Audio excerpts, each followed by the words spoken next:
ছেলেরা আমার এই কথাটা মনে রাখো বাবা, সবাইরে বলি, যেই মহিলা বেপর্দা, যেই মেয়ে বেপর্দা, আল্লাহর কসম সে নিজেকে একদম সস্তা কম দামি পণ্য হিসাবেই বাজারে তুলে দিছে।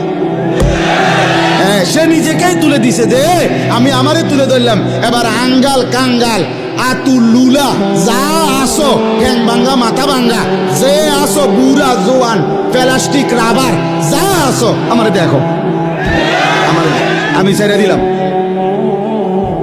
সে নিজেকে মূলত লাঞ্ছিত করে, সে নিজেই নিজেকে ছোট করে ফেলে। তুমি তো তোমার দাম কমাই লাইলা, তুমি তো তোমার নিজের দাম কমাই দিলা। অতএব পর্দায় আবৃত নারী, বোরখায় আবৃত নারী, ইজ্জত সতীত্বের কদরকারী নারী, সে এই সৃষ্টির, এই জমিনের শ্রেষ্ঠ নিয়ামত, শ্রেষ্ঠ নিয়ামত।